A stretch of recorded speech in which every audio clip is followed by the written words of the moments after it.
നിന്നെ ജിഷ ടീച്ചർ ചോദിച്ചിട്ടുണ്ടായിരുന്നു, നീ എന്തുകൊണ്ട് വന്നില്ല, നീ നന്നായിട്ട് പെൻസിൽ ഡ്രോയിങ് ചെയ്യല്ലോ. ആക്ച്വലി അന്നാണ് എനിക്ക് നന്നായിട്ട് ചിത്രം വരയ്ക്കാൻ പറ്റുന്നുള്ള കാര്യം ഞാൻ റിയലൈസ് ചെയ്യുന്നത്. വീട്ടുകാരറിയാണ്ടാണ് ആദ്യത്തെ ഇൻസ്റ്റാഗ്രാം സ്റ്റാർട്ട് ചെയ്യണത്. കാരണം ആ സമയത്ത് സോഷ്യൽ മീഡിയ പ്ലാറ്റ്ഫോം എന്നൊക്കെ പറയുമ്പോൾ ഒരു നെഗറ്റിവിറ്റി ഉണ്ടായിരുന്നു. പഠിപ്പിച്ചിട്ടുണ്ടെങ്കിൽ 10,000.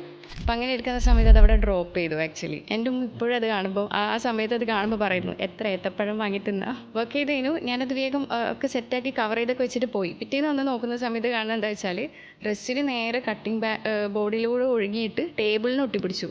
ടേബിൾ നേരെ താഴേക്ക് ഒഴുകിയിട്ട് ടേൽസിന് ഒട്ടിപ്പിടിച്ചു. ഉമ്മ പറഞ്ഞു, ഇന്ന് ഇനി പരിപാടി നിർത്തിക്കോ. ഫസ്റ്റത്തെ വർക്ക് ഫ്ലോപ്പ് ആയതോടുകൂടി ഞാനതവിടെ മടക്കി വെച്ചു വീണ്ടും.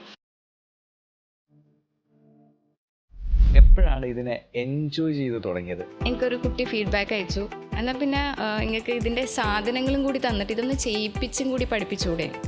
ആ ഒരു മൊമെൻറ്റിലാണ് ആക്ച്വലി ഞാൻ അതിനെക്കുറിച്ചിട്ട് ആലോചിക്കുന്നത്.